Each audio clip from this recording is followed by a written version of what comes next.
Olá, meus amigos do canal História em Minutos.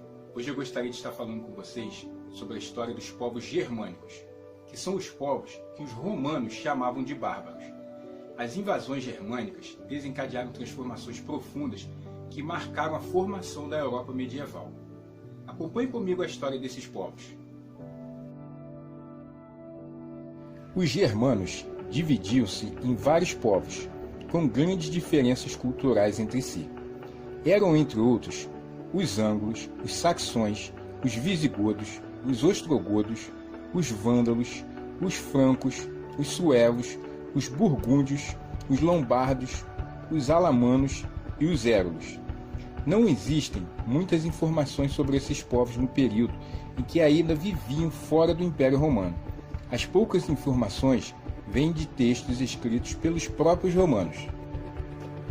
A organização social dos germanos baseava-se na família, tendo no pai a figura central que exercia poder sobre esposa e filhos. Quando havia uma grande quantidade de famílias em uma região, formava-se ali uma aldeia, na qual as decisões eram tomadas em assembleias de homens livres. Os líderes escolhidos para chefiar os soldados nas guerras deram origem aos reis e ao poder hereditário. O direito era costumeiro, isto é, as leis não eram escritas, mas baseadas nos costumes. A religião era politeísta e as divindades associadas aos elementos da natureza. Os sacerdotes tinham, além da função religiosa, o poder de punir os criminosos. A economia dos germanos, que se tornaram sedentários poucos séculos antes de invadir o Império Romano, baseava-se nas trocas comerciais entre aldeias. Os séculos II e III correspondem ao período em que as populações germânicas se deslocaram em grande escala para os domínios do Império Romano, de forma pacífica, por meio de acordos com o próprio governo de Roma, que lhes reservou terras para se estabelecerem. Muitos de seus guerreiros ingressaram no exército de Roma, e alguns de seus chefes chegaram a atingir postos de comando. Aos poucos, os germanos foram se integrando à sociedade romana. Já nos séculos IV, V e VI, a história é outra. Essa fase é conhecida como fase das invasões e corresponde ao período em que os germanos penetraram no Império Romano de forma violenta.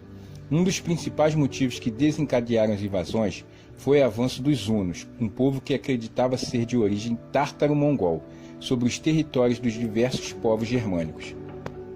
Vindos da Ásia, os hunos aniquilaram primeiramente os ostrogodos, em 375, e logo depois atacaram os visigodos. Para escapar do ataque dos hunos, o chefe dos visigodos, com a permissão do imperador romano Flávio Júlio Valente, entrou com seu povo nos domínios de Roma.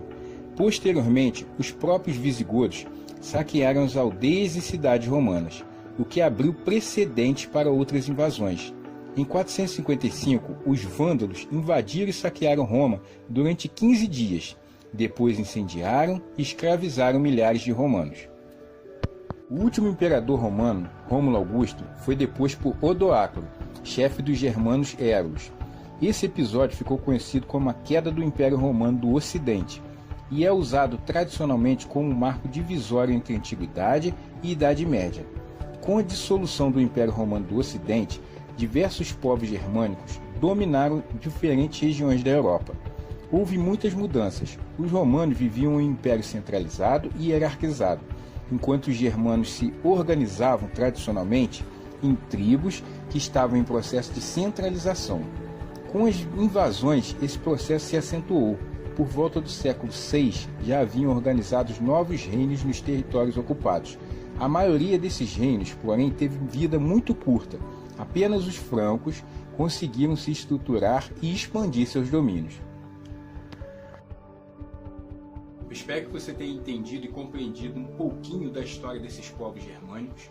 Muito obrigado por você ter assistido esse vídeo. Um grande abraço e fique com Deus.